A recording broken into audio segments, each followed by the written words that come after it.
Hello ladies and gentlemen, welcome back to this channel. In this video, I'm going to talk about the law of contract, a brief introduction to a contract. What is a contract? What does it entail? Types of contracts, just so that you understand it basically and briefly. So I'm going to look at the different ingredients that are involved in a contract and the different types of contracts, and can it be oral, can it be written, or can it be implied from the way we behave. So this is what this video is all about. So what is a contract?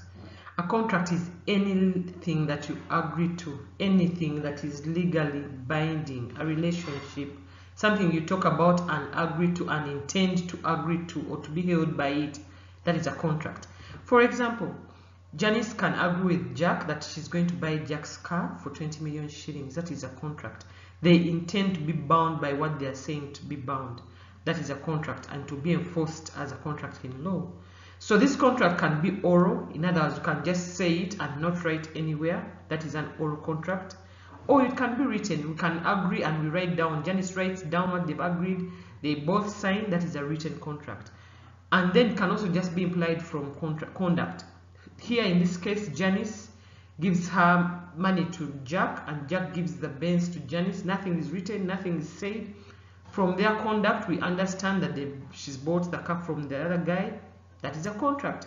So it can be implied in law, it can be written down, or it can be oral. So this is just really for you to understand that a contract is any deal. Simply say any deal, any agreement, anything you agree to, as long as you intend to be bound by it, and can be written, it can be spoken, or it can be from conduct.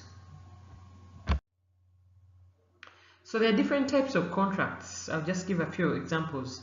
Social contracts. These are contracts where there are promises, so and so promised to marry so and so.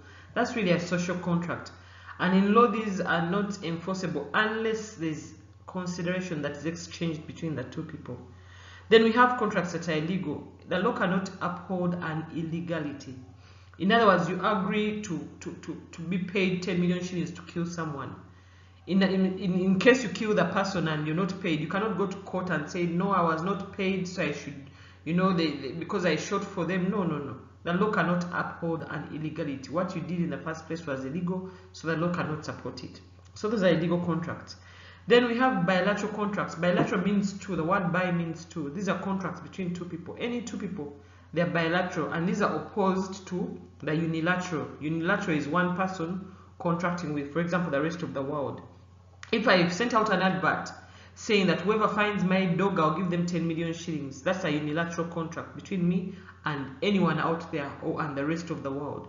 So these are just examples of contracts. And like we said, contracts really are agreements. Think of them like agreements. Examples of agreements. They could be social contracts or illegal contracts. Social contracts where people promise, there's no real substantial strength in their promise. They're just saying, oh, I promise you that I'll love you next year. That's a social affair, really. So those are social contracts.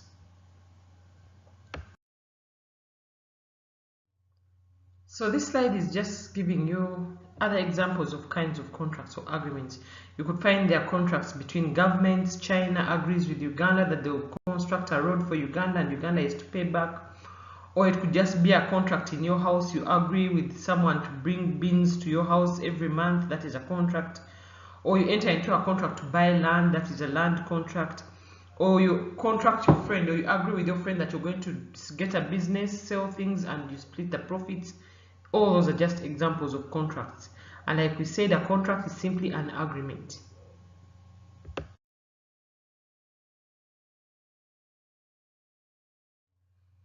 I now want to distinguish between a valid contract, a void contract, and a voidable contract. These three terms confuse students a lot. So a valid contract is a contract that is existing or legal or valid from the very beginning. For example, Jackie is 12 years old, a minor. She signs up to be mentored by someone else. That is a valid contract because it's a contract to help improve the minor's skills.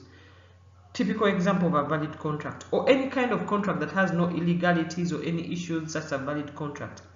A void contract, on the other hand, is a contract, this word void, is a contract that is illegal from the very beginning. It's not existing. The law does not recognize it from the very beginning. For example, Jackie is 12 years old and she enters a shop and takes things on credit. That is a void contract because she's a minor, she cannot contract. But bottom line, a void contract is one that is wrong or non-existing or non-recognized from the beginning. It doesn't exist, it's not considered. Now, voidable, on the other hand, a voidable contract is a contract that is void unless either party makes it valid. For example, here the minor Jackie enters into a contract to buy land, then she changes her mind. In that case, she has the right to change back her mind and make the contract valid. So a voidable contract is a contract that is void or cancelled unless one party makes it valid. I hope that distinguishes between void, valid, and voidable. Void, it's not existing. Valid, it's existing. Voidable, it's not existing unless one party makes it valid. So when we go to the actual section of the law, section 10 of the Contracts Act, it gives the actual ingredients of a contract. What is a contract? It says it's an agreement. Let me use a highlighter here. It says it's an agreement. That is one ingredient. Made with the free consent of the parties. That's another ingredient. Who have capacity to contract. That's another ingredient. Contracting for a lawful consideration with a lawful object, i.e. there's no illegality, and there's an intention that they should be legally bound in this contract. So this is what the law defines a contract to be. And when we are trying to establish whether this issue or any issue was a valid contract, these are some of the things we look for, as we're going to see. So those points that I've talked about are illustrated in here. All this is what is called the valid contracts, a contract that can be enforced and must have these 5 aspects generally for the contract to be enforced. There must be free consent, it has to be lawful consideration, not illegal. It has to be that the parties had the capacity to contract, they were not minors, they were not drunk, it was free consent. It has to be contracting for a lawful purpose and a lawful object.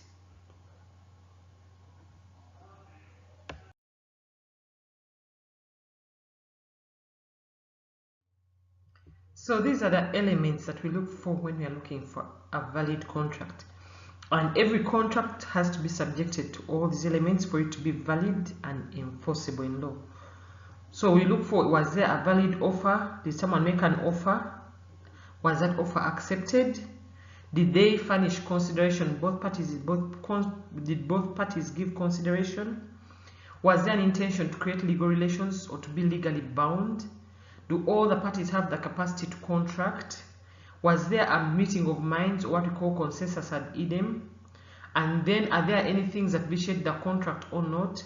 So once these have been satisfied, then the contract is deemed to be valid and it will be enforced in law. So I'm going to cover each of these aspects in a separate video so that I keep the videos short and on point. So if you want to know about a valid offer, what are the rules governing a valid offer, look out for the video on offer. What are the rules that govern acceptance? Look out, or probably I'll make one video for offer and acceptance because they're usually lumped together and they're very short topics. So there'll be a video on each of these topics. Look out for it.